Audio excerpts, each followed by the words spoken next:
오늘은 네 번째로 항상 성령님은 우리의 연약함을 도우시며 하나님 아버지와 끊임없는 교통을 하게 하신다는 것입니다. 자, 로마서 8장 26절입니다. 같이 봅니다. 시작. 이와 같이 성령도 우리의 연약함을 도우시나니 우리는 마땅히 기도할 바를 알지 못하나 오직 성령이 말할 수 없는 탄식으로 우리를 위하여 친히 간구하시느니라. 우리의 연약함을 아시고 우리 연약함을 도우시고 우리 속에서 말할 수 없는 탄식의 기도를 하시는 분이라. 우리 연약함을 도와주시기 위해서 성령님은 언제나 우리에게 하나님의 자녀로서의 정체성을 먼저 심어주십니다. 그분은 우리에게 무서워하는 종의 영으로 오시지 않고 양자의 영으로 오셨습니다. 그래서 항상 성령께서 하시는 일이 여러분 우리로 하여금 항상 아버지라고 하나님을 부르게 만들고, 그리고 나는 하나님의 자녀다, 나는 누가 뭐라 해도 하나님의 자녀다, 이런 하나님의 자녀됨의 정체성을 가져다 주는 것입니다. 야, 너는 이래봬도 하나님의 자녀다. 내 과거 생활이 아무리 지저분하다 할지라도 예수 믿는 그 순간 너는 하나님의 자녀가 된 거야. 아무리 현재 경건생활과 성화생활의 발전이 없다 할지라도 너는 그래도 하나님의 자녀야. 자, 14절로 16절 같이 보실까요? 시작. 무릇 하나님의 영으로 인도함을 받는 사람은 곧 하나님의 아들이라. 너희는 다시 무서워하는 종의 영을 받지 아니하고 양자의 영을 받았으므로 우리가 아빠 아버지라고 부르짖느니라. 성령이 친히 우리의 영과 더불어 우리가 하나님의 자녀인 것을 증언하시나니. 그러니까 성령께서는 항상 우리 안에서 두 가지를 일하시는 거예요. 첫째는 뭐냐? 항상 하나님을 아바 혹은 아빠 아버지라고 부르게 하는 거예요. 그리고 항상 우리 안에서 너는 하나님의 자녀다, 너는 하나님의 딸이고 아들이다, 하나님의 자녀로서의 정체성을 심어주는 것입니다. 그래서 우리 안에서 성령은 우리로 하여금 하나님의 아들로서의 정체성을 갖게 하시고 항상 우리에게 격려를 하시는 겁니다. 위로를 해주시고, 그러면서 하나님과 우리 사이에 올바른 관계를 맺게 하는 것. 이게 우리의 연약함을 도와주시는 하나의 사역 중에 하나라고 이야기할 수 있어요. 사랑하는 아들아, 그래도 너는 하나님의 자녀다. 사랑하는 딸아, 그래도 너는 하나님께서 포기할 수 없는 하나님의 자녀란다. 그러므로 어떤 경우에도 너는 하나님이 버릴 수가 없어. 하나님 끝까지 너를 사랑한다. 하나님은 너를 포기할 수 없단다. 비록 내가 죄를 지어서 너가 너의 인생을 포기하고 싶다 할지라도 하나님은 눈물을 흘리며 너에게 다가오신다. 그리고 너를 나의 자녀라고, 너를 하나님의 자녀라고, 내 사랑하는 아들이요 딸이라고 보듬어 주신단다. 아니, 너는 끝까지 나의 사명자라고 하나님이 보듬어 주신단다. 여러분 언제나 이런 하나님의 성령의 인도하심에 깨달음을 가지시기를 바랍니다. 아무리 우리가 실패하고 넘어졌다 할지라도 여러분 성령께서는 언제나 여러분을 불러주시고 붙잡아 주시고, 그리고 너는 끝까지 포기할 수 없는 하나님의 자녀라는 사실을 인식시켜 주신다는 걸 여러분들이 아셔야 되는 거예요. 그러면서 항상 우리로 하여금 하나님을 아버지라고 부르게 하는 거예요. 오늘 본문은요, 아버지와 동시에 하나님을 아버지로만 부르지 않게 하시고 아빠라고 부르게 하신다는 거예요. 원래 아랍 나라에서는요, 아바라는 호칭이 오늘 우리 아빠와 참 이 공통적인 언어가 있거든요. 이 아람이죠. 아랍이 아니라 이 아랍 나라에서는요, 우리는 이제 아버지를 친근하게 부를 때 아빠, 근데 거기는 아바라고 하는데 어떻게 이렇게 똑같은 의미인지 알 수가 없어요. 발음도 비슷하고요. 자, 아빠라고 하면은 아버지를 굉장히 친숙하게 표현하는 그런 호칭이 아닙니까? 그래서 저희가 어렸을 때는요, 아버지를 아버지라고 불렀지, 또 어떨 때는 또 아버님이라고 불렀지, 아빠라고 부르면은 쌍놈들이 부른다고 생각했어요. 그래서 아빠라고 안 불러. 항상 아버지라고 불렀어요. 야, 아버지라고 부르니까 아버지가 지금도 가깝지만 멀게 느껴지고 좀 어색하게 느껴지고, 또 자꾸 이렇게 좀 친숙한 미가 없었어요. 옛날 어른들 그랬잖아요. 아버지는 항상 겸상도 못하고, 아버지하고 절대로 술도 못 마시고 담배도 못 피우고, 엄마는 괜찮아, 엄마는 친숙한데, 그래서 어머니 안 하고 엄마라고도 하는데 아버지는 항상 아버지라고 불렀다 이 말이죠. 근데 여러분, 아빠라고 부르면 얼마나 친숙합니까? 저희 아들도요, 나이가 30이 더 넘었는데 저한테 아버지라고 안 부릅니다. 아빠라고 불러요. 아빠. 그러다 보니까 굉장히 가까운 느낌을 갖게 되죠. 여러분, 아버지를 아빠라고 부를 수 있는 어린아이의 모습을 상상해 보십시오. 이 세상에서 이 어린아이에게는 아버지가 가장 위대하고 거의 전능한 아버지예요. 아버지는 못할 것이 없어요. 그 아빠는 무엇이나 자기를 위해서 다 해줄 수 있는 하나님과 같은 존재예요. 아빠는 그래요.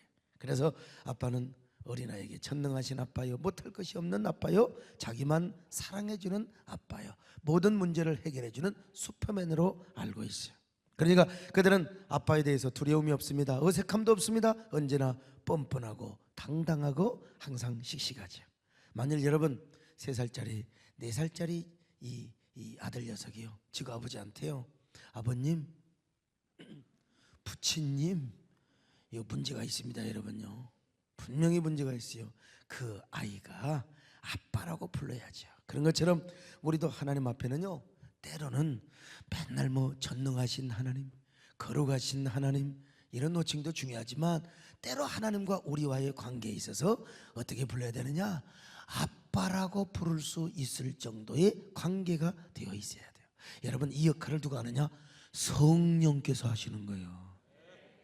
우리가 너무 이 장로교의 근엄한 이런 분위기 속에서 우리가 신앙생활을 했기 때문에 하나님을 그냥 아버지, 아마 성부 하나님, 거룩하신 하나님, 또 뭡니까, 전능하신 하나님, 뭐 이런 호칭만 사실 써요. 물론 공중 회중 기도를 할 때는 그렇게 해야 되겠죠. 그러나 여러분, 우리가 하나님 앞에 개인적으로 속삭이고 또 개인적으로 명상하라고 묵상을 하며 개인 기도를 할 때는 여러분, 우리 하나님을 아빠, 아버지라고, 이게 성경적이요. 오늘 하나님을 아바 아버지, 아빠 아버지로 부르는지라.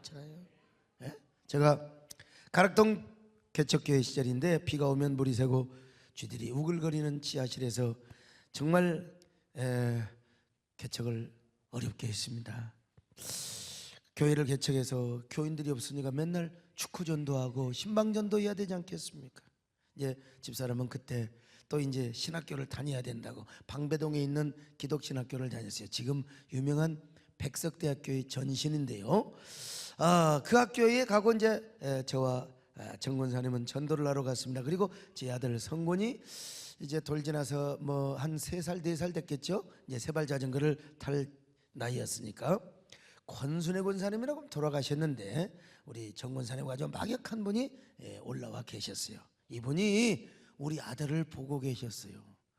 근데 거리에 나가서 성곤이가 세발 자전거를 타다가 봉고차에 치였어요.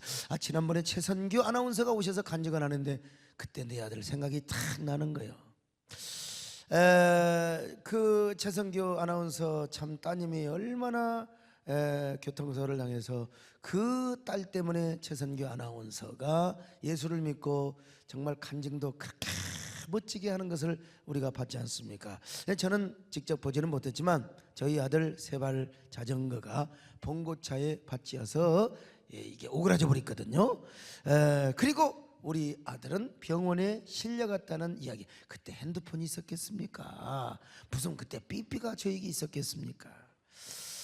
한참 후에 연락을 받은 제가 급히 송파 어느 병원에 달려갔습니다. 봉고차를 끌고 병원에 가보니까 이 녀석이 지금 막 엑스레이에 누워가지고 사진을 찍는데 녀석이 막 얼마나 울어대는 줄을 모릅니다. 이 녀석이 얼마나 악을 쓰며 울어대니까 엑스레이 찍는 기사가 침대 하얀 시트로 우리 아들의 얼굴을 확 덮어버리는 거예요. 그리고 이놈의 새끼 너 죽을래? 울면 내가 죽여버려. 가만히 안 있어. 그래야 이제 머리를 찍을 수 있는 거 아니겠습니까? 나 여러분, 내가 그 모습을 뒤에서 봤어요. 근데 그 우리 아들이 막 하얀 천으로 얼굴을 덮으니까 막 질식을 해가지고 막 울어대는 거예요. 여러분, 그 모습을 아빠가 보고 기분이 어떻겠습니까, 여러분? 응? 참 손정 아나운서 같으면 어떻게 하겠어요? 막 불이 나지 않겠어요? 내 딸을 그렇다면은요. 그래서 여러분 용서하고 들으십시오. 그 엑스레이 기사의 등을 후려잡고 여보시오, 이따위 식으로 사진을 찍어야 되겠어요? 그만둬요. 그리고 제가 우리 아들을 탁 껴안고 바깥으로 나왔습니다. 그리고 아들에게 뭐라고 얘기했느냐? 사랑하는 아들아, 울지 마라. 아빠가 왔다. 이제 괜찮아. 아빠가 왔으니까 사진 안 찍어도 돼.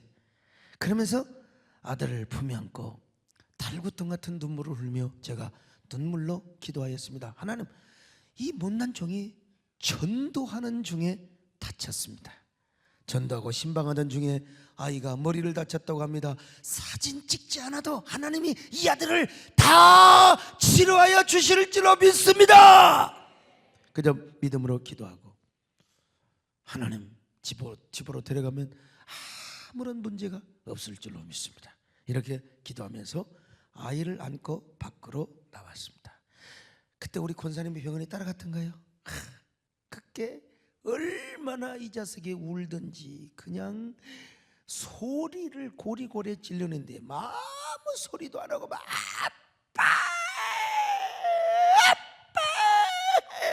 아빠만 그냥 부르는 거예요. 얼마나 억울하든지 막 그냥 몇 번 동안을 계속해서 아빠만 불러대는 거 아니겠습니까? 그 아빠라는 말 속에요 어떤 외침이 있었는가? 보나마나 이런 뜻 아니겠습니까? 아빠, 내가 다칠 때 아빠는 어디 있었어? 저희 X 새끼가. X는 그냥 아무렇게나 해석했어요. 침대 시트로 내 얼굴을 가리고 내 입을 막는 걸 아빠는 봤어. 저 XX놈의 침대 시트로 내 입을 막아 죽이려고 했단 말이오. 그러니까 내가 이렇게 서러워한 거지. 제가 품에 안고 뭐처럼 따뜻하게 안아주며 기도를 해주니까 이놈은 막 마음 놓고 그냥 울어댔습니다. 내가 그랬어요. 아들아, 괜찮아. 아빠가 왔으니까 아빠가 기도하면 된다. 너 다친데 아무 문제 없을 거야. 아빠랑 집으로 가자. 어? 세발 자전거 아빠가 다시 사주면 되는 거야. 그리고 집에 가서 아이스크림 먹자 아빠하고. 막 우리 정권사님과 보나마나 그때 의논을 했겠지요. 그냥 찍지 말고 집에 가버립시다 말이야. 저는 그렇게 믿음으로 아이를 데려와서 기도했습니다. 여러분, 이거 진짜입니다. 여러분, 아들을 다치게 한 운전기사는 막 벌벌 떨고 있는 그냥 들어가라고 그랬어요. 내가 왜 그렇게 마음이 좋았는지 모르겠어요. 연락처라도 받았어야지. 그냥 가보려고 그랬어요. 집에 돌아오는 길에 제가 진짜 아이스크림을 사줬습니다. 근데 오는 길에 또 먹고 살겠다 너 그놈을 쪽쪽 빨아 처먹어요. 근데 토하지는 않아요. 예? 그리고 서러워가지고 먹다가 아이스크림 또 집에 데려왔는데 잠이 들었어요. 잠이 들었는데 계속해서 제가 머리에 손을 얹고 기도했습니다. 하나님, 이 아들을 책임져 주세요. 혹시라도 뇌가 다쳤더라도 뇌가 부었더라도 하나님, 주의 종이 손을 얹고 안수하오니 하나님 깨끗하게 씻어 주실 줄로 믿습니다. 깨끗하게 고쳐 주실 줄로 믿습니다. 근데 애가 잠을 자다가도 서러워서 억울한 표시를 하는 거예요. 자다가도 또 한참 자다가 여러분, 애들 막 서러운 거 있잖아요. 막 그러다가 또 막 자다가 막 놀래가지고 아빠 하고 또 다시 잠을 자는 거예요. 제가 그때 정말 가슴 깊이 깨달은 사실이 하나 있었는데, 야, 이렇게 어린 아이들도 아빠가 이렇게 위로가 되고 힘이 되는데 우리가 인생 살다 보면 우리 하나님이 얼마나 위로가 되고 힘이 되고 능력이 된단 말인가. 우리 하나님 아버지가 얼마나 의지가 되고 얼마나 위로가 되겠는가. 저는 이 사실을 깨닫고요, 우리 집사람이 이제 신학교에서 왔어요. 그래서 제가 아들을 맡기고 나는 이제 가락동 지하 예배실로 갔습니다. 그리고 가서 하나님께 기도하며 원 없이 아버지를 불렀습니다. 하나님, 제가 항상 아버지가 내 입에 떠나지 않게 하옵소서. 죽는 그날까지 아버지를 부르며 살게 하여 주시옵소서. 항상 내 가슴속에 아버지라고 하는 이 호칭이 떠나지 않게 하여 주시옵소서. 그러면서 우리 아들을 지켜주시고 아무 일이 없게 하여 주시고 제가 평생 아버지를 부르며 살게 하옵소서. 눈물을 흘리며 노래를 하고 여러분 기도를 했습니다. 여러분 이 아버지를 부른다는 게 여러분 아버지를 잊지 않는다는 게 여러분 우리 하나님 아버지가 여러분들에게 힘이 되시기를 바랍니다. 위로가 되시기를 바랍니다. 격려가 되시기를 바랍니다. 의지가 되시기를 바랍니다. 여러분 뭐 기후로 여러분 잘 아시잖아요. 우리 아들 토하는 적도 없고 뭐 머리 좀 다친 데 서동력 발라주고 머리 기니까 흉터도 없는 것처럼 보이고 얼마나 건강하게 자란 줄 아십니까? 여러분 잘 아시잖아요. 우리 아들 키가 1m 몇이라고요? 86에서 7이야. 어쩌면 87 될 때도 있고 어쩌면 86 될 때도 있고 아무튼 이렇게 서면 87 이렇게 서면 86. 우리 아들이 고등학교 시절 여러분 일진의 짱이었다는 거 여러분 아십니까? 난 몰랐어요 전혀. 아빠의 목회에 전혀 누를 끼치지 않으려고 학교에서 쌈하고 손 싹 씻고 집에 왔으니까 내가 어떻게 알아요? 전혀 모르지. 공군 학사장교를 딱 제대하고 연세대학교에서 석사 학위를 받고 지금 여러분 유학 준비를 하고 있는데 그런데 그때부터 우리 아들이 여러분 저를 그렇게 좋아한 거예요. 평소 때는요 그저 지네 엄마만 찾고 지네 엄마가 좋아하다가 어려운 일만 있으면 여러분 아빠를 찾습니다. 이게 인간인 것 같아요. 우리도 그렇잖아요. 뭐 그냥 자기끼리 놀고 뭐 즐기고 뭐 좋은 집에 살다가 어려움 당하면 나보자 이러고 여러분 교회에 찾아오는 게 여러분 우리 인간 아닙니까? 어쨌든 이놈이 어려운 일 당하면 항상 아빠하고 의논을 합니다. 특별히 뭐가 필요할 때, 돈이 필요할 때. 큰일을 당할 때는 아빠하고 의논 안 해요. 아기자기한 건 지금하고 하지만 꼭 자기 인생의 진로를 의논할 때는 저하고 의논을 해요. 왜? 아빠가 친석하게 느껴져요. 사춘기 때 엄마하고 아무것도 아닌 거 가지고 여러분 맨날 다투고 싸웠지만 여러분 저하고는 친해요. 왜? 나는 다 그런 사춘기 시절을 경험하고 엄마는 FM이고 나는 이해를 하고 그래도 여러분 남자라고 숨은 사실을 숨기지 않고 아빠에게 이야기하면서 마음속으로 고민을 하는 그 고백하는 아들을 보면서 야 이게 아버지와 아들 사이다. 왜 그런 줄 아세요? 어릴 때부터 아빠를 많이 불러서 그러는 거예요. 이 어린 시절에 아빠라고 하는 존재가 없으면 참 그 아이는 인생의 어려움을 당하면 굉장히 아주 정체감이 혼미하고 그렇게 되어 있습니다. 그러니까 여러분 아빠가 어린 아이 시절에 여러분들의 자녀들을 막 믿게 해주고 신뢰를 주고 사랑을 주는 게 필요해요. 오늘 우리도 마찬가지요.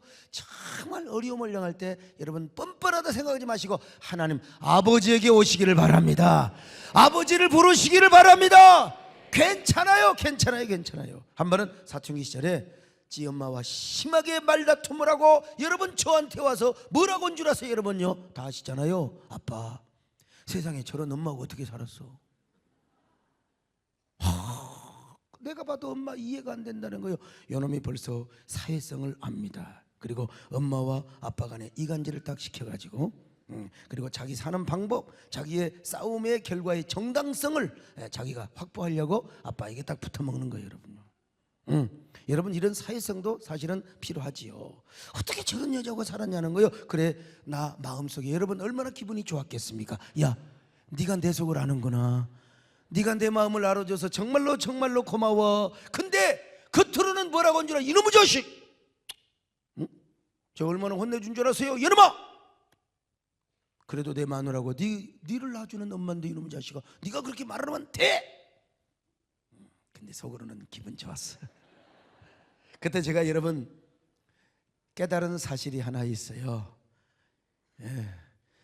이 녀석이 어릴 때부터 아빠를 많이 부르고 어려운 일을 있을 때마다 아빠가 달려가서 해결해 줬더니 이렇게 아빠와 좋은 관계, 편한 관계, 친숙한 관계를 이렇게 이루는구나. 여러분 하나님과 우리와의 관계도 마찬가지입니다. 우리가 하나님의 이름을 많이 부르고 하나님을 찾으면 하나님과 우리와의 관계가 여러분도 친숙하게 되는 줄로 믿습니다. 그러니까 우리가 뭐 해야 돼? 하나님 아버지 이름을 많이 불러야 됩니다. 아멘요. 최근에 한동안 여성계에서 주기도문에 나오는 아버지를 하나님으로 바꿔야 한다고 주장을 했던 분들이 있습니다. 왜냐하면 아버지라는 말이 너무 가부장적이고 부성적이라는 것입니다. 남성 우월주의를 나타낼 수 있을 소지가 있다는 것이죠. 그러나 저는 이 사실을 매우 유감스럽게 생각했던 목사 중에 한 사람입니다. 성경을 보면 분명히 아버지가 파테르, 아버지라는 말로 기록되어 있어요. 뿐만 아니라 하나님을 아버지라고 부르는 것은 거듭난 사람만이 부를 수 있는 특권이요. 안 믿는 사람이 하나님 할 수 있어요. 그러나 믿는 사람, 거듭난 사람은 뭐라고 부릅니까? 아버지라고 부릅니다. 아버지라고. 자, 여러분, 하늘에 계신 우리 하나님 하는 것과 하늘에 계신 우리 아버지, 얼마나 좋습니까? 아버지, 한번 따라 하실까요? 하늘에 계신 우리 아버지, 얼마나 친근하게 느껴집니까? 아버지. 여러분, 인생을 사시면서 얼마나 큰 위기를 만나보셨습니까? 풍파와 역경을 당할 때 가락지를 딱 끼고 하나님, 전능하신 하나님, 이렇게 기도하는 것도 중요하지만요, 뭐라고요? 아버지.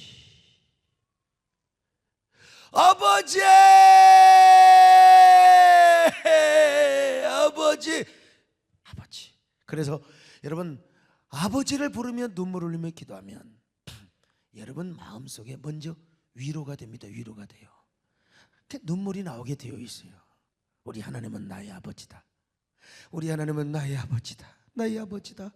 여러분, 위로가 되고 용기가 되고 힘이 된다, 이 말이죠. 우리가 아무런 일이 없을 때, 일상적이고 평범한 기도를 드릴 때 그냥 걸어가시고 자비하시고 은혜로우시고 노하기를 더디하시며 우리고 무소부지하시고 편지하시는 하나님 아버지, 이렇게 기도할 수 있어요. 그러나 지금 우리 남편의 사업이 부도 직전에 있어요. 혹은 내 자식이 사고를 당하고 숨이 넘어가고 있습니다. 인간적인 방법이나 노력은 아무 소용이 없어. 정말 절박합니다. 하나님만 해주셔야 할 때가 있습니다. 여러분, 이때 하나님 앞에 나와서 기도할 때 걸어가시고 자비하시고 노하기를 더디하시고 그리고 무소부지하시며 편지하신, 이렇게 기도할 수도 있겠죠. 그러나 대부분은 뭐라고 기도합니까? 아버지를 부릅니다. 여러분, 나의 사랑하는 아버지여, 제가 아버지의 아들입니다. 부족하고 연약하지만 제가 아버지의 아들이지 않습니까? 그러니 아버지여, 이번 한 번만 살려주시옵소서. 이번 한 번만 나에게 은혜를 주시고 이번 한 번만 나에게 기회를 주시옵소서. 아버지여, 나에게 사명을 주신 아버지, 이번 한 번만 기회를 주시면은 내가 우리 아버지, 이제 내가 일어나서 사명을 감당하기를 원합니다. 아버지. 여러분, 이런 경험이 있습니까? 어려움을 당할 때 이렇게 하나님 앞에 아버지를 불러보시기를 바랍니다. 아버지, 그 이름을 불러보기만 하여도 여러분 가슴속에 여러분 눈물이 나게 될 것입니다. 제가 또 아버지 하면은 안면마비 얘기를 안 할 수가 없습니다. 참, 야이고, 안면마비로 고생하던 시절 매일매일 아침을 밤을 새워 기다립니다. 잠이 옵니까? 아침에 일어나자마자 얼굴을 보며 찌그러진 얼굴이 얼마나 회복되어 가고 있는가 살펴보는 것이 일이었어요. 근데 이제 8일째부터 조금씩 회복되기 시작하는데, 그때 우리 한의원을 하시는 김영선 장로님이 침을 아주 성심껏 놔서 이제 조금씩 좋아지는데, 좋아지더라도 금방 좋아지는 건 아닙니다. 회복이 조금씩 여러분, 전혀 마비가 되다가 이제 조금 옵니다. 여러분 보세요. 이렇게 조금 할 수 있어요. 여러분, 이게 얼마나 무거운 줄 아세요? 신경이 죽으니까, 신경이 마비가 되니까 지금은 하하하 얼마나 잘해요. 저럴 수 있어요. 옛날에는 안 돼요. 이만큼 올라가는 게 최고의 기적이었습니다. 근데 조금씩 좋아지는데, 이제 제가 외관상으로는 조금씩 좋아지는데 완전히 회복돼야 되는데, 근데 이제 상당히 좋아질 때도 발음을 통해서 제가 알아보는 겁니다. 비읍자나 피읍자가 발음이 잘 안 되는 거예요. 예를 들어서 몇 분, 그 다음에 몇 편, 이게 발음이 잘 돼야 되는데 왼쪽이 세니까 몇 편 이렇게 되는 겁니다. 그래서 제가 이제 표준을 무엇으로 했느냐, 아들 생각이 나서, 그때 옛날 아들 다친 때 생각이 나서 우리 하나님 아버지 할 때도요 아버지, 그리고 이제 하나님 아빠, 그래서 아빠를 부르기 시작하는 겁니다. 아빠 할 때 이게 발음이 세니까요 아빠가 안 되는 거예요. 완전히 회복돼야 되네. 여러분 한번 해보세요. 아빠 해보세요. 시작. 이게 얼마나 감사했어요. 근데 안면법이 나오면 아빠 이러면 되는 거예요. 아빠가 안 돼요. 아빠. 그래서 제가 혼자 있을 때는요 맨날 거울을 보고, 남들은 잘 모를지 모르지만 내가 거울을 보고 맨날요 아버지 아빠를 얼마나 많이 부른지 모릅니다. 여러분 잠이 안 올 때 1시 2시 3시 어쩔 때는 5시까지도 잠을 안 자면서 아빠를 많이 불렀는지 몰라요. 아버지, 이 모습을 보고 계십니까? 제가 하나님의 아들입니까? 하나님의 종입니까? 왜 나에게 안면배벽이 올라면 우리 마누라가도 아무 문제가 없잖아요. 설교하는데요. 그리고 좀 성질이 고약한 우리 장로님들 몇 분이 안면배벽이 와야지요. 성질 더러운 사람들 왜 나한테 오냔 말이요. 진짜 아버지 아부야 도대체 여러분, 그때 제 마음속에 하나님이 감동을 주시는 거예요. 야, 네가 아무리 주의 일을 하다가 안면배벽에 왔다 할지라도 다 까닭이 있지 않겠느냐. 까닭이 있지 않겠느냐. 다 겸손하고 내가 너를 더 새롭고 내가 너를 더 아름답게 귀하게 다시 조성하였을 것이다. 그러니까 이번 기회에 네가 부른 대로 아빠를 많이 한번 불러봐라. 그래서 밤을 지새우며 아버지를 부르고 아빠를 부르면서, 그리고 아침에 일어나서 제일 먼저 거울 보기 전에 한번 발음을 해보는 거예요. 아빠. 여전히 발음이세요. 이걸로 우리 정원 사람이 어떻게 내 마음을 알겠습니까? 아빠! 얼마나 여러분 퍼펙트 피읍자바란 말이죠. 시편! 이게 얼마나 참 진짜 완벽합니까? 그때는 시편 아빠, 얼마나 환장을 노리십니까? 그리고 거울을 보고 또 아빠 일부러 아빠 이게 좀 색깔이요? 지금은 아빠 얼마나 완벽합니까? 여러분, 그때 우리 어린 시절에 다친 아들이 아빠를 목에 베이도록 부르는 것처럼 때로는 속상해서도 부르고, 때로는 눈물 나서도 부르고, 때로는 감격해서도 부르는 거요. 발음이 셀 때마다 속이 상해서 아부아. 그러나 여러분, 이렇게라도 부를 수 있는 게 얼마나 감사한지 알 수가 없어요. 더구나 보통 때는요, 누가 하나님을 아빠라고 부르겠어요? 내가 사실 아빠라고 어린 시절에 아버지에게 부른 적이 없어서 나도 하나님을 아빠 하면 좀 어색해요. 솔직히 아무리 목사라도 그냥 성경에 요즘은 또 성경은 또 아빠라고 기록되어 있어요. 그 아빠라고 기록되어 있어도 여러분, 목사가, 이 경건한 목사가 우리 하나님 앞에 아빠 하나님 도와주세요 아빠 하기가 여러분 쉽지가 않잖아요. 어린 시절에 불러본 적이 있어야지요. 그런데 아마 이 안면마비 때문에 제가 밤마다 하나님 앞에 얼마나 아빠 발음을 똑바로 하게 하여 주시옵소서 아마 수천 번 수만 번을 불렀을 것입니다. 그러면서 내가 얼마나 하나님 아버지와 가까워졌겠습니까? 오늘 이 설교를 듣고도 하나님과 멀어진 사람은 안면마비가 한번 오긴 와야 돼요.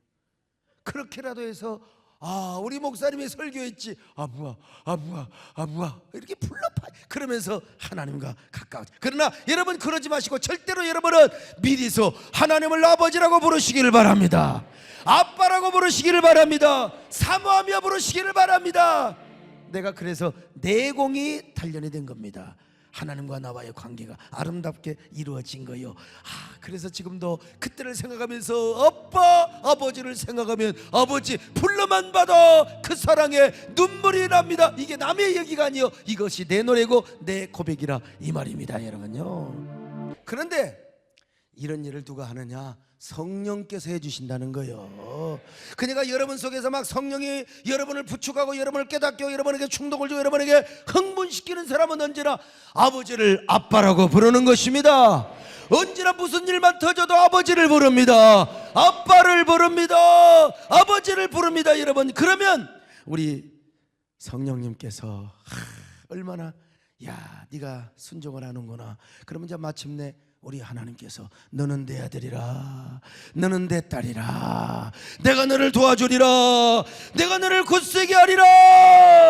여러분, 그래 우리 성령께서 우리를 연약함을 도와주셔요. 항상 하나님을 아버지라고 부르고 아빠라고 부르고, 그리고 언제나 너는 하나님의 아들이다, 너는 하나님의 딸이다, 이런 정체성을 심어주게 된다는 것이죠.